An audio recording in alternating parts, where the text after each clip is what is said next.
यस किसिमले हामी विभिन्न स्थानबाट परमेश्वरको वचनको मनन गर्न, सेवा गर्न र कतिपय बहिनीहरू त अब सङ्गतिबाट पनि फर्केर आउनुभयो। यो सबैले हामीलाई के देखाउँदैछ भने हामी परमेश्वरमा भोकाएका मानिसहरू, तिर्खाएका मानिसहरू हौँ। प्रभु येशूले भन्नुभयो, धन्य धार्मिकताको निम्ति भोकाउने र तिर्खाउनेहरू तिमीहरू तृप्त हुनेछौ। त्यसपछि त्यो सामरी स्त्रीसँग कुरा गर्दाखेरि प्रभुले भन्नुभयो, यो पानी जो पँधेरोको पानी त्यो स्त्रीले भरेर जाँदै थिए, यो पानी पिउने प्रत्येक फेरि तिर्खाउनेछ, तर मैले दिएको पानी जसले पिउँछ त्यो कहिल्यै तिर्खाउने छैन। त्यसको अन्तस्करणबाटै त्यो पानी जीवनको पानी भएर निस्केर बगेर जानेछ।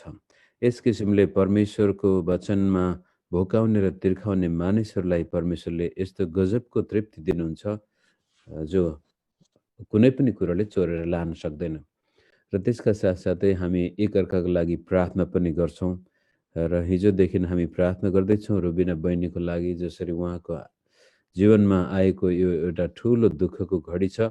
उहाँ आफू विदेशमा हुनुहुन्छ र उहाँको छोरी कहाँ के कस्तो सबै खबर त हामीलाई थाहा छैन, तर अहिले आमा नहुँदाखेरि उहाँको जीवनमा जुन प्रकारको चोट छ त्यसको लागि हामी प्रार्थना गरौँ परमेश्वरले सहायता गर्नुभएको होस्। हाम्रो व्यक्तिगत जीवनमा पनि यस्ता थुप्रै परिस्थितिहरू हुन्छन्, समस्याहरू छन्, तर एक अर्काको लागि प्रार्थना र वचनको मननबाट यस संसारमा हाम्रो जीवन जिउनको निम्ति सहायता मिल्छ। त्यसकै आधारमा अब यो क्रिसमसको सिजन भएको कारण अबका केही दिन अथवा हप्ताभरि हामी लुकाको सुसमाचारबाट परमेश्वरको वचन मनन गर्दै अगाडि जानेछौँ। आज मैले लुकाको सुरुका केही पदहरू 1 देखि 7 पद मात्र हेर्ने प्रयास गर्नेछु म, र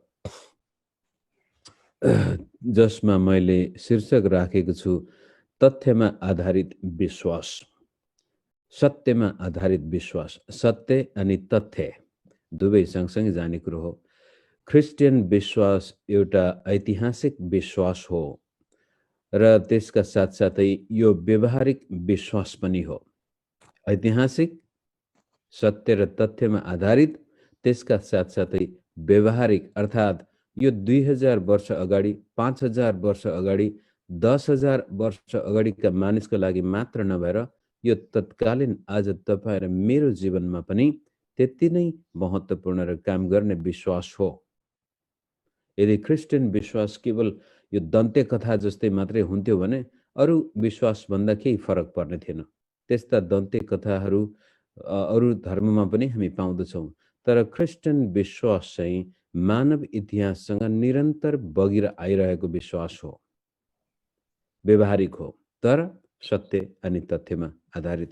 त्यो कुरोलाई प्रस्तुत गर्न हामी यीशु प्रभुको जीवनी, यीशु प्रभुले बोल्नुभएका वचन र यीशु प्रभुले गर्नुभएका कामहरूको बारेमा विस्तृत रूपले जानकारी लिनको लागि हामीसँग 4वटा सुसमाचारहरू लेखिएका छन्, मत्ती, मर्कुस, लुका, यूहन्ना।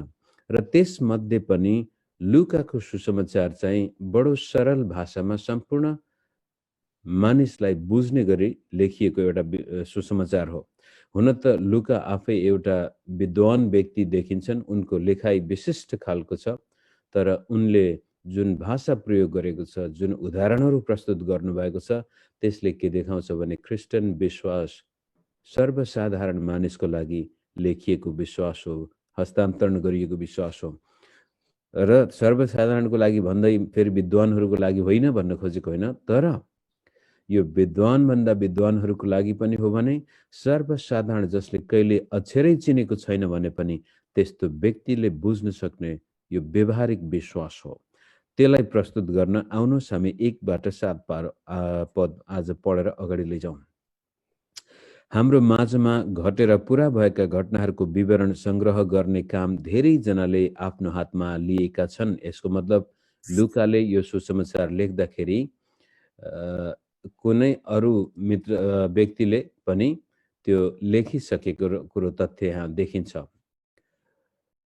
धेरैले भन्नाले मत्ती, मर्कुस, यूहन्ना भन्दा पनि सायद यूहन्नाले पनि त्यतिखेर लेखिसकेको थियो कि र अरू व्यक्तिले पनि त्यहाँ लेखेको हुन सक्छ, जो आज हाम्रो हातसम्म आइपुगेका छैनन्, किनभने परापूर्व कालमा आजको जस्ता यो किताबहरू लेखेर सुरक्षित राख्ने सम्भावना थिएन। चर्मपत्रमा अथवा त्यो पपायरस भन्ने रुखको बोक्रामा, पातमा लेख्नु पर्ने गर्दथ्यो र ती लेखहरू सायद बाँचेनन् कि हराएर गयो कि, तरै पनि धेरै मानिसहरूले येशू ख्रिस्टको सुसमाचारलाई लिखित रूपमा त्यहाँनिर हस्तान्तरण गरेको देखिन्छ 2 पदमा।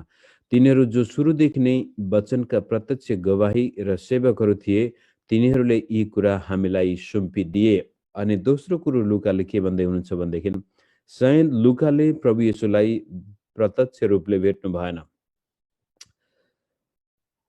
यस्तो भनिन्छ कि लुका एन्टियोकतिरका विश्वासी थिए, सिरियातिरका अन्य जाति विश्वासी थिए। कलसी 4 अध्यायमा पनि त्यो कुरो उल्लेख गरिएको छ। पावलसँग सेवा गर्दाखेरि उहाँ चाहिँ यो यहुदीहरूको बीचमा नभएर अन्य जातिहरूको बीचबाट आएको विश्वासी देखिन्छ र यस किसिमले येशूलाई त व्यक्तिगत रूपले उनले भेट्ने मौका पाएनन्, तर प्रेरितहरूसँग लुकाको भेट हुन्छ, सुसमाचार सुन्दछन् र त्यसपछि ख्रिस्टलाई विश्वास गरिसकेपछि उनी एउटा वैद्य भनेको छ अथवा चिकित्सक पनि, डाक्टर पनि हुन्। पछि लामो समय उनले प्रेरित पावलसँग सेवा गरे। सायद पावलको जीवनमा भएको शारीरिक कमजोरीको रेखदेख गर्न लुकाले आफ्नो जीवन सुम्पेको देखिन्छ र यो एउटा शिक्षित वर्गको, उपल्लो वर्गको गैर यहुदी व्यक्तिले ख्रिस्टलाई विश्वास गर्नु गएपछि सुसमाचारहरू सायद मर्कुसको पनि उसले देखेको थियो, मत्तीको देख्यो, अरूले लेखेको पनि देखेको हुनाले ती कुरा पढिसकेपछि त्यो चेलाहरूले हस्तान्तरण गरेको मौखिक रूपले, लिखित रूपले दिएको सुसमाचार पढिसकेपछि 3 पदमा, माननीय थियोफिलस, मैले आरम्भदेखि नै सावधानी साथ सबै कुराको खोजी गरेको छु र तपाईको निम्ति क्रमै अनुसारको एउटा विवरण लेख्न मलाई असल लाग्यो।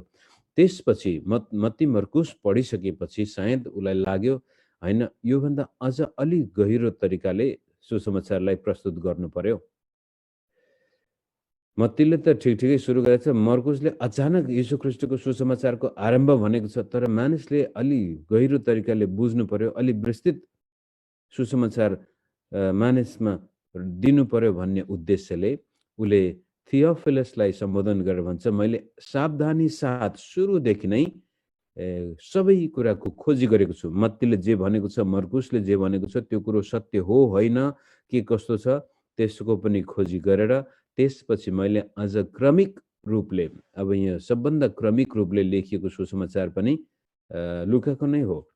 यूहन्ना बप्तिस्मा दिनेको जन्मदेखि लिएर प्रभु येशूको स्वर्गारोहणसम्म उनले क्रमै अनुसार लेख्नु भएको छ र खोजी गरेको छु भन्दाखेरि सायद त्यति बेलासम्म बाँचेका प्रेरितहरूलाई गएर उहाँले सोध्यो होला, मरियमलाई नै उहाँले भेटेको हुन सक्छ, मरियमसँग सोध्यो होला, किनभने मरियमसँग जसरी हामी देख्दै जानेछौँ क्रिसमसको घटनाहरूको बारेमा मरियमलाई, युसुफलाई मात्रै थाहा थियो।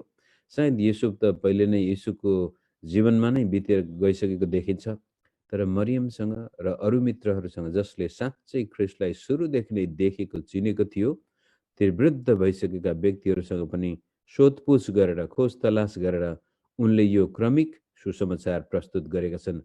अनि यो लेख्नुको मुख्य उद्देश्य चाहिँ उनले थियोफिलसलाई, माननीय थियोफिलस भन्ने बित्तिकै फेरि यो एउटा उच्च घरानाको हुनसक्छ अथवा उच्च राजनैतिक ओहदाको व्यक्ति हुन सक्छ, रोमी शासक हुन सक्छ कुनै प्रान्तको। माननीय थियोफिलस, मैले यो लेख्नुको कारण के भने 4 पदमा, ताकि तपाईलाई बताइएका विषयको सत्यता तपाईलाई थाहा होस्। सायद अहिलेसम्म थियोफिलसले पनि विश्वास गरिसकेको थियो या थिएन, गर्दै गरेको व्यक्ति हुन सक्छ। सुसमाचार चाहिँ सुनेको तर विस्तृत थाहा नभएको हुनाले लुकाले यो सुसमाचार लेखेर थियोफिलसको विश्वासमा सत्यता कायम गर्न खोजिरहेको देखिन्छ। तपाईको विश्वास सत्यमा आधारित होस्। तपाईको विश्वास एउटा दन्ते कथामा नभएर ऐतिहासिक घटनामा जुन ख्रिस्ट येशू संसारमा आउनुभयो, तपाईले मेरो पापको लागि मारिनुभयो, गाडिनुभयो र तेस्रो दिनमा मुर्दाबाट बौरी उठ्नु भएको यो ऐतिहासिक तथ्य तपाईले थाहा पाएर त्यसपछि तपाईको विश्वास बलियोस् भन्ने उद्देश्यले लुकाले यो सुसमाचार लेख्नुहुन्छ। पछि गएर हामी देख्नेछौँ प्रेरितको किताब पनि लुकाले नै लेखेको किताब हो। उनै व्यक्तिलाई सम्बोधन गरेर एउटा दोस्रो खण्ड त्यो लेखिएको थियो। सुरुको समयमा मण्डलीमा यो लुका र प्रेरितको किताब सँगसँगै राखिन्थे र अहिले आएर त्यो बाइबलको विषयवस्तु अन्तर्गत पुस्तकहरू राखिएको कारण त्यसलाई छुट्याइएको छ। बीचमा यूहन्नाको सुसमाचार आयो। यस किसिमले तपाईँ र मैले पनि अब हेर्नुहोस्, हाम्रो विश्वास पनि तथ्यमा आधारित हुनुपर्छ, दन्त्य कथामा होइन। ख्रीष्ट येशूको बारेमा जसरी बाइबलले उल्लेख गरेको छ त्यो हामी तथ्य सत्यको रूपमा लिन्छौँ र त्यसपछि तथ्यमा आधारित मात्र नभएर हाम्रो व्यवहारिक जीवनमा यो काम गर्ने पनि हुनुपर्छ। सत्य यदि सत्य हो भनेदेखि त्यो सत्य 10,000 वर्ष मानिसको जीवनमा काम गर्थ्यो भने अहिले पनि त्यसले काम गरेको हुनुपर्छ। त हामी जसले ख्रीष्टलाई विश्वास गरेका छौँ हामीलाई थाहा छ येशू ख्रीष्ट जीवित हुनुहुन्छ। हामीलाई थाहा छ परमेश्वरका प्रतिज्ञाहरू कति सत्य छन् आज पनि, किनभने हाम्रो व्यवहारमा त्यो उतारेर देखेका छौँ। र थियोफिलसले पनि त्यस्तै किसिमको विश्वासलाई सत्य र त्यसपछि व्यवहारिक रूपले बुझ्न सक्नु भएको होस् भन्ने कुरालाई प्रस्तुत गर्न लुकाले यो सुसमाचार अगाडि राख्दै हुनुहुन्छ। अब 5 देखि 7 पद पढेर आजको पाठलाई हामी व्यक्तिगत हिसाबले आफ्नो जीवनमा मनन गर्नेछौँ। यहुदियाका राजा हेरोदको पालोमा, यो यहुदियाका राजा हेरोद, नयाँ नियममा धेरै पटक हेरोद हेरोद भन्दछौँ। त्यहाँ थुप्रै हेरोदहरू छन्, अथवा यो मुख्य हेरोद हो। यसका छोराहरू विभिन्न रूपमा नातिहरूलाई पनि पछि हेरोद भनिन्छ। यो हेरोद एक किसिमको फिरोन भने जस्तै, मिश्रको राजा फिरोन भने जस्तै, रोमको राजा सिजर भने जस्तै, यो यहुदाको राजा हेरोद यो किसिमको टाइटल जस्तै भएको देखिन्छ। पछि हामी हेर्दै गरौँला, पढ्दै जाँदाखेरि अरू हेरोद पनि देखा पर्नेछन्। तर कहिलेकाहीँ बाइबल नबुझ्दाखेरि होइन यही हेरोद जहाँ पनि कसरी पत्ता देखिन्छ भन्ने पनि लाग्न सक्छ। यहुदियाका राजा हेरोदको पालामा अबियाका दलका जकरिया नाउँ भएका एकजना पुजारी थिए। तिनकी पत्नी हारुन वंशकी थिइन्। तिनको नाउँ एलिसिबा थियो। ती दुवै परमेश्वरको सामुन्ने धर्मी र परमप्रभुका सबै आज्ञा र धार्मिक विधानहरूमा निर्दोष भई हिँड्थे। तर तिनीहरूको कोही सन्तान थिएन, किनभने एलिसिबा बाँझी थिइन् र ती दुवैको उमेर ढल्किसकेको थियो। अब लुकाले सुसमाचारको आरम्भ गर्दाखेरि यी दुईवटा विशिष्ट व्यक्तित्वलाई प्रस्तुत गर्दै हुनुहुन्छ, जकरिया र एलिसिबा। बाइबल अचानक घटेको घटना नभएर यो म भन्दै आएको छु, इतिहासमा बग्दै आएको इतिहासको नदी हो। र नयाँ नियम सुरु अचानक यीशु ख्रीष्टको जीवनबाट भएको पनि होइन। र यीशु ख्रीष्टको सुरुवात बेथलेहेमबाट अथवा नासरतबाट भएको पनि होइन।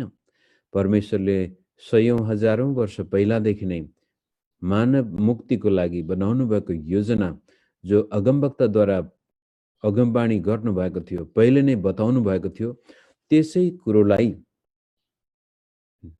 अहिले आएर अब ख्रीष्ट येशूमा पुरा भएको कुरो देखाउनको लागि लुकाले यी दुईजना व्यक्तिलाई लिएर जोड्दैछ। पुरानो नियम र नयाँ नियमको बीचमा यूहन्ना बप्तिस्मा दिने र यूहन्ना बप्तिस्मा दिनेका आमा बाबुले एउटा गजबको पुल को काम गर्दै हुनुहुन्छ। र त्यो पनि यहुदाको राजा पनि हेर्नुहोस्, यो दाउद वंशी राजा पनि होइन, यो इजरायलको कुलको व्यक्ति पनि होइन, यो चाहिँ एसावको कुलको व्यक्ति हो। इडोमिया भन्ने एडोम भन्ने देशको व्यक्ति हो। यसको बाउ चाहिँ इडोमाइट हो। र पछि गएर कसरी यहुदी स्त्रीहरूसँग राजकुमारीहरूसँग बिहा गरेर उनीहरू जबरजस्ती यहुदी बनेर यहुदामा राज्य गर्दै थिए। तर दाउदको राज्य सिद्धिएको धेरै वर्ष भइसकेको थियो।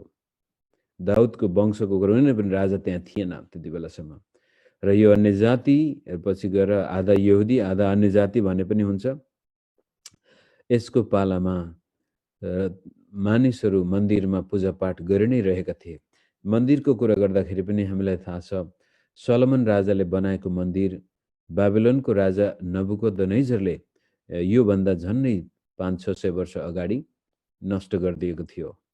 त्यसपछि बाबिलोनमा कैदमा बसेकाहरू यरुबाबेलको नेतृत्वमा फर्केर गएर अर्को एउटा मन्दिर निर्माण गरे, जसलाई दोस्रो मन्दिर पनि भनिन्छ, सेकेन्ड टेम्पल भनेर भनिन्छ। त्यसको नामै पहिलो मन्दिर नष्ट भयो, दोस्रो टेम्पल यरुबाबेलको नेतृत्वमा यीशु ख्रीष्ट आउनुभन्दा झन्डै 500 वर्ष अगाडि निर्माण भएको थियो। पछि त्यही मन्दिरलाई बडो भव्य तरिकाले बनाउनको लागि यही हेरोदले काम गरेको छ। फेरि यहुदीहरूको मन जित्नको लागि, हेर म पनि यहुदी हुँ भनेर मन जित्नको लागि यो हेरोदले 40-45 वर्ष लगाएर पहिलाको त्यो सानो मन्दिरलाई अझ भव्य बनाएको थियो। सुलेमान राजाले बनाएको जस्तै बनाउन खोजेको थियो यो हेरोदले, कारण यो आफैमा एक किसिमको बडो चतुर शासक, चतुर व्यवसायी, व्यापारी र त्यसका साथसाथै यो एकदमै ठुल्ठुला भवन निर्माण गर्नेमा पनि यसको नाम आउँछ। यस किसिमले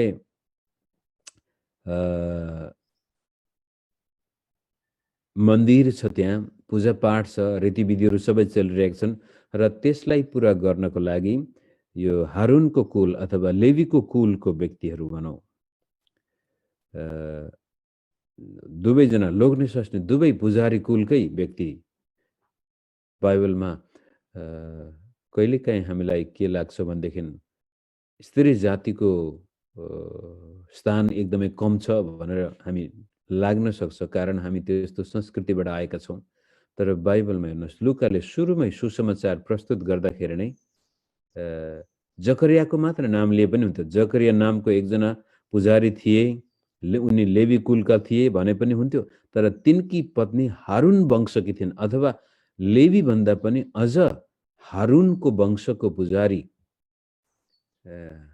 जसको जीवनमा परमेश्वरले विशिष्ट प्रकारले पुजारीपन स्थापित गर्नुभएको देखिन्छ, तिनको नाम पनि उसले उल्लेख गर्दछ। र यहाँ लोग्ने स्वास्नी अथवा स्त्री पुरुष दुवै परमेश्वरको हातमा बनाइएका महान रचना हुन्, परमेश्वरको स्वरूपमा बनाइएका रचना हुन् र परमेश्वरले आफ्नो काम दुवैको जीवनबाट निरन्तर गर्न चाहनुहुन्छ। यो हाम्रो धर्म संस्कृति, हाम्रो रीतिरिवाजले स्त्रीहरूको अस्तित्व एकदमै निम्न वर्गमा राख्न खोजे तापनि बाइबल यस्तो परमेश्वरको प्रकाश हो जसले स्त्री पुरुष दुवै परमेश्वरको नजरमा बराबर र दुवैलाई परमेश्वरले बराबर रूपले चलाउँदै आउनुभएको कुरो हामी देख्दछौँ। र त्यसपछि ती दुवै परमेश्वरको सामुन्ने धर्मी थिए। यसलाई अझ नजिकबाट तपाईँले मैले हेर्न सक्छौँ। यदि तपाईँ विवाहित व्यक्ति हो, तपाईँको लोग्ने स्वास्नीमा विवाह छ भनेदेखि श्रीमान चाहिँ साह्रै धर्मी, साह्रै आत्मिक, श्रीमती चाहिँ साह्रै संसारिक अथवा परमेश्वरलाई नै प्रेम नगर्ने, अथवा श्रीमती साह्रै धर्मी, परमेश्वर चाहिँ के अरे श्रीमान चाहिँ परमेश्वरलाई विश्वासै नगर्ने भयो भने त्यो परिवार कति गाह्रो हुन्छ। दुवैजनाको जिम्मेवारी यहाँ प्रस्तुत गरिएको छ। दुवै प्रधान के अरे पुजारीका कुलका व्यक्ति छन् र दुवै परमेश्वरको नजरमा अत्यन्त धर्मी भन्ने बित्तिकै विश्वासयोग्य व्यक्तिहरू। परमेश्वरको कामको लागि हुन त स्त्रीलाई मन्दिरमा जाने अनुमति थिएन त्यो बेलामा पुजारीको काम गर्ने, तर वचनले प्रस्तुत गर्दैछ, सुसमाचारले यहाँनिर देखाउँदैछ लोग्ने स्वास्नी दुवैको भूमिका। घरमा श्रीमतीले आफ्नो श्रीमानसँगै मिलेर जसरी परमेश्वरको सेवाको लागि आफ्नो जीवन समर्पित गरेको छ, त्यसपछि श्रीमान पनि मन्दिरमा गएर बडो खुलस्त हृदय लिएर सेवा गर्न सक्छ। आजको दिनमा पनि म आफ्नै जीवनको कुरा भन्न सक्छु। यदि म घरमा श्रीमतीसँग ठिक छैन भने म कसरी मण्डलीमा गएर सुसमाचार प्रचार गर्न सक्छु? अथवा म घरमा अरू काम गर्ने, मेरो श्रीमती चाहिँ सेवाकाई गर्ने व्यक्ति थियो भने लोग्ने स्वास्नी घरमा समस्या छ, मण्डलीमा गएर कसरी उसले सुसमाचार अथवा प्रचार गर्न सक्छ? एकजना मेरो चिनेको व्यक्तिको उदाहरण मलाई याद आउँछ। हामी सेमिनरीमा पढ्न आउँदाखेरि त्यो दिदी पनि पढ्न आउनु भएको थियो। मभन्दा उमेरमा अलिक भएको थिइन्, विवाहित, श्रीमान अनि एउटा छोरा। तर परमेश्वरले मलाई बोलायो भनेर उनी एकदमै प्रभुमा समर्पित अनि श्रीमान आफू जागिरे थिए।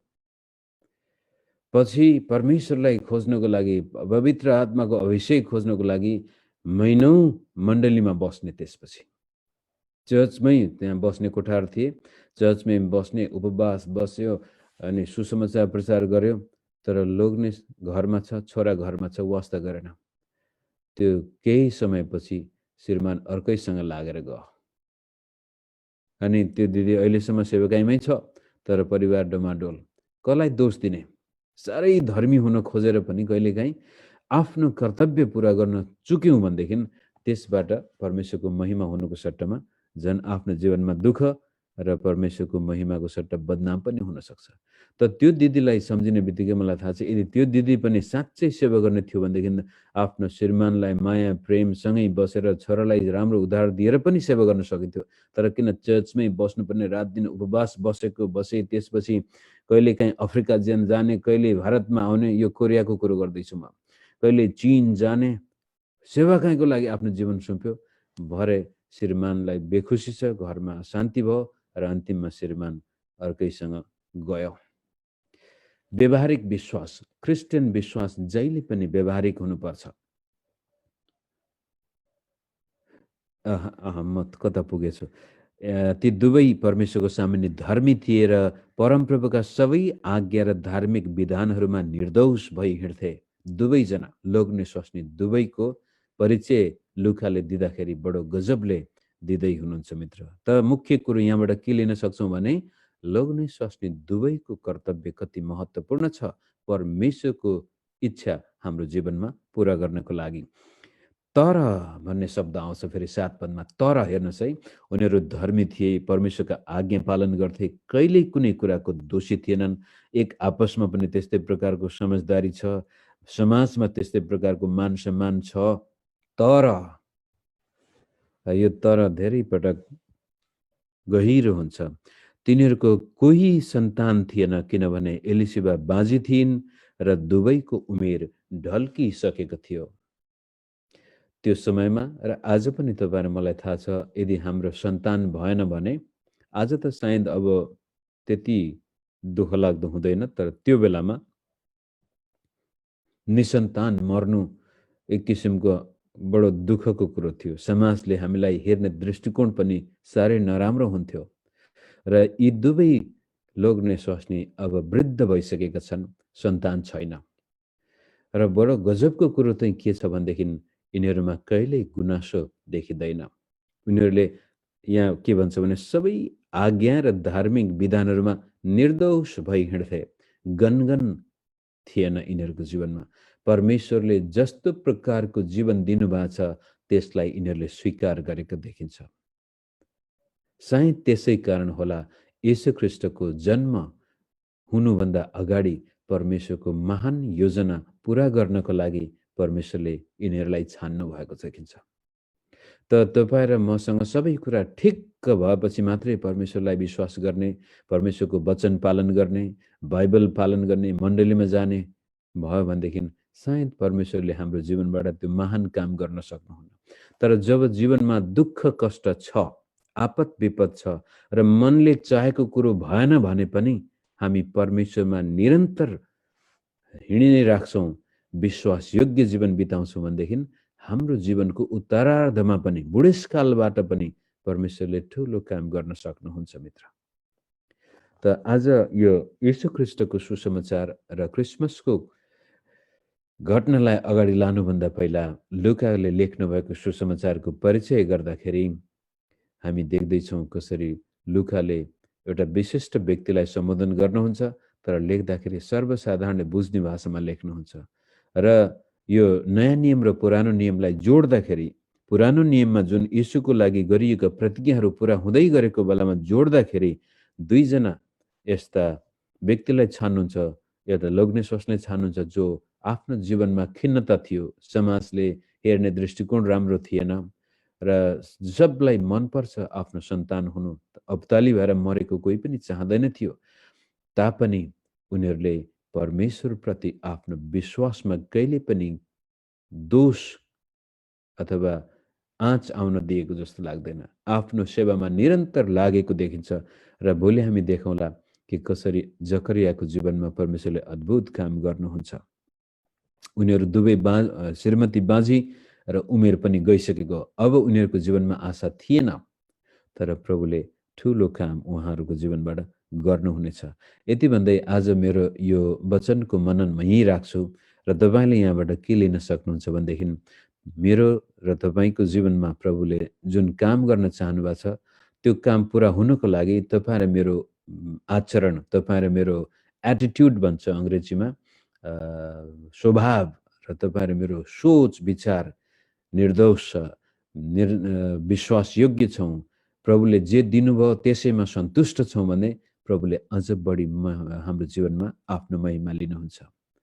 तर भएन, यो भएन, त्यो भएन, आफूसँग नभएका कुरामा हामी बढी ध्यान दिन्छौँ भनेदेखि भएका कुरा पनि हातबाट खुस्किन सक्छन्। त सबैभन्दा राम्रो परमेश्वरले जे जति दिनुभएको छ त्यसलाई धन्यवादी हृदयबाट स्वीकार गरेर आफ्नो जीवनमा जे जस्तो अवस्था छ, सायद तपाईहरु मेरो जीवनमा शारीरिक अस्वस्थता हुनुहुन्छ, कतिजना आज फेसबुकबाट हेर्दै हुनुहुन्छ, युट्युबबाट हेर्नुहुन्छ, तपाईको शरीरमा सायद कमजोरीपना हुन सक्छ, अस्वस्थता हुन सक्छ, सायद तपाई अहिले एकदमै नाजुक फाइनान्शियल नाजुक स्थितिबाट भएर जाँदै हुनुहुन्छ होला। जीवनको जस्तोसुकै परिस्थितिमा हामीसँग जस्तासुकै घटी कमी कमजोरी किन नहुन्, त्यो स्थितिमा हामीले परमेश्वरमा विश्वासयोग्य भएर जीवन बिताएको खण्डमा प्रभुले कहिले पनि हामीलाई त्यो कमजोर स्थितिमै छोड्नुहुने छैन। उहाँले हाम्रो जीवनमा आफ्नो उद्देश्यको काम गर्नु नै हुन्छ मित्रहरू। त मैले सुरुमै भनेको क्रिस्चियन विश्वास तथ्यमा आधारित, सत्यमा आधारित, तर व्यवहारिक। र कहिलेकाहीँ यो वचन प्रचार गर्दाखेरि पनि हामी शिक्षा दिने बेलामा पनि भयङ्कर ठुलो गहिरा गहिरा रहस्यका कुराहरू बताए पनि तर त्यो व्यवहारिक भएन भने काम लागेन। ज्ञान हासिल गर्नको लागि मात्र हामी बाइबल पढ्दैनौँ, जीवन कसरी जिउने त्यो सत्यको लागि हामी बाइबल पढ्छौँ। र आज बिहानको यो वचनको मननबाट मलाई आशा छ परमेश्वरले तपाईँको जीवनमा आशिष दिनुभएको छ र तपाईँको आजको दिन, आजको रात प्रभुको उपस्थितिमा हामी अगाडि जान सकौँ र यो क्रिसमसको सिजनमा जकरिया र एलिसेबेले जस्तै विश्वासयोग्य भएर हामी आफ्नो जीवन प्रस्तुत गरौँ र हाम्रो जीवनबाट सुसमाचारको लहर अरू व्यक्तिहरूको जीवन पनि फैलिन सकोस् भन्दै आज फेसबुकबाट म बिदा हुन्छु। यो जुममा हामी केही समय प्रार्थनामा बिताउने छौँ।